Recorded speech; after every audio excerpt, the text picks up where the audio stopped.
कटनी जिले में शासकीय कस्टम मिलिंग चावल घोटाले को लेकर बड़ा खुलासा हुआ है। फर्जी रिपोर्ट तैयार करने के मामले में राज्य नागरिक आपूर्ति निगम के तत्कालीन जिला प्रबंधक संजय सिंह, मुख्यालय भोपाल के गुणवत्ता नियंत्रक आर शर्मा, LN गुप्ता सहित अन्य अधिकारियों के खिलाफ FIR दर्ज करने का आदेश जिला न्यायालय ने जारी कर दिया है।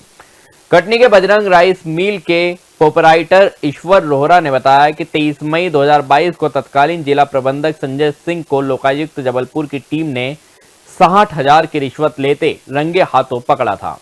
इसके बाद बदले की भावना से काम करते हुए संजय सिंह ने भोपाल मुख्यालय के अधिकारियों को संकेत देकर गुणवत्ता निरीक्षक RR शर्मा और LN गुप्ता को 29 मई को कटनी बुलाया। इन्हीं के निर्देश पर बजरंग राइस मिल के चावल को रिजेक्ट करवा दिया, जिसके बाद मिल का शासकीय मिलिंग कार्य बंद करा दिया गया। बजरंग राइस मिल के मालिक ईश्वर रोहरा के अनुसार PG गोदाम में 3480 बोरी चावल की 3 स्टॉकों की फेल रिपोर्ट बनाई गई, जबकि हकीकत में केवल 2 स्टॉक मौजूद थे। इस फर्जीवाड़े के खिलाफ जबलपुर हाईकोर्ट में याचिका दायर की गई है, जिसके निर्देश पर दूसरी जांच टीम से चावल की दोबारा जांच कराई गई और चावल पास पाया गया। कोर्ट के आदेश पर गृह मंत्रालय ने प्रकरण की सुनवाई का केस दर्ज करने के आदेश दिए। ये पूरा मामला ये है कि मैं शासकीय कस्टम मिलिंग का धान का अनुबंध करता हूँ MP state supply corporation limited से।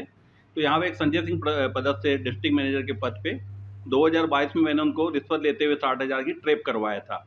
जैसे ही मैं उनको ट्रैप करवाया तो 5 दिन के बाद उन्होंने योजनाबद्ध तरीके से बदला लेने के लिए भोपाल से मौखिक आदेश पे अपने सीनियर अधिकारी को बुलवा लिया और जो शासकीय गोदामों में मेरा जो चावल मिलिंग का चावल, धान की मिलिंग का चावल जो पास किया हुआ इनके द्वारा रखा हुआ था, पूरा चावल 3 करोड़ 16 लाख का इन्होंने फेल करवा दिया। फिर इसके बाद इन्होंने क्या कि मैंने चावल फेल किया और मेरे को एक नोटिस दे दिया, मेरा काम बंद कर दिया, मेरी फर्म को ब्लैकलिस्ट कर दिया और ये पूरा चावल बदलने का मेरे को आदेश जारी किया इन्होंने। तब मैं इससे व्यथित होकर के माननीय उच्च न्यायालय की शरण में गया, वहाँ रिट पिटीशन फाइल की। उस रिट पिटीशन में सुनवाई के उपरांत उस समय के संबंधित MD को हाईकोर्ट ने आदेश पारित किया कि इनकी आप सुनवाई करो। फिर मेरे को MD ने बुलवाया, उस समय के श्री तरुण पिथौड़े MD थे, उन्होंने बुलाया और सुनवाई के उपरांत उन्होंने आदेश पारित किया। उन्होंने एक दूसरी टीम गठित की कि आप ये जाके चावल फिर से चेक करो, क्योंकि इनका कहना कि मेरा चावल हल्का नहीं हो, जिसको मैंने ट्रैप करवाया था उसकी उपस्थिति में जांच हुई और मेरी अनुपस्थिति में ये पूरी जांच हुई है। फिर जब भोपाल से हेड ऑफिस से MP स्टेट सप्लाई दूसरी टीम आई, तो जब वो जांच की है तो पूरा का पूरा चावल 95% चावल पास हो गया। लेकिन उसमें एक बात ये पकड़ में आई कि 3480 बोरी की इन्होंने फर्जी एक चावल की रिपोर्ट बना दी थी, जो वास्तविकता में मेरा चावल उस गोदाम में PG में था ही नहीं। तब इसको लेकर के फिर मैं हाईकोर्ट फिर दोबारा गया। इसके बाद मैंने इसकी कंप्लेन की संबंधित TI को, थाना प्रभारी को कंप्लेन की, उनके द्वारा कोई कार्रवाई नहीं हुई। तो उसको लेके फिर मैं SP के यहाँ गया, SP का मैंने आवेदन दिया, फिर कोई कार्रवाई नहीं हुई।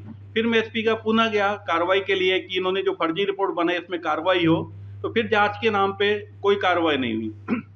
जब इनके द्वारा कोई कार्रवाई नहीं की गई तो फिर माननीय उच्च न्यायालय में इसके विरुद्ध फिर हाईकोर्ट गया कि इन्होंने 3480 बोरी जो फर्जी रिपोर्ट बनाई थी उसमें आज दिनांक तक कोई कार्रवाई नहीं हुई है, जिसके संबंध में मैंने TI को और SP को आवेदन दिया है। तब सुनवाई उपरांत हाईकोर्ट ने अपना प्रिंसिपल सेक्रेटरी होम मिनिस्ट्री को आदेश पारित किया कि 60 दिन में आप इनकी सुनवाई कीजिए।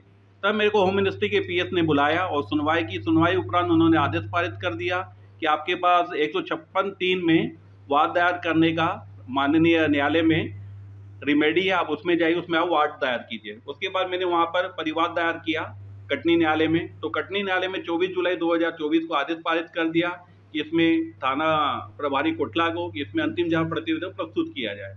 उसके बाद आज 1 साल हो गए, उनके द्वारा जब FIR नहीं की गई, तब मैं पुनः फिर हाईकोर्ट की शरण में गया। तो हाईकोर्ट ने फिर उसमें स्पष्ट आदेश जारी कर दिया कि इसमें FIR करके जांच प्रतिवेदन प्रस्तुत किया जाए।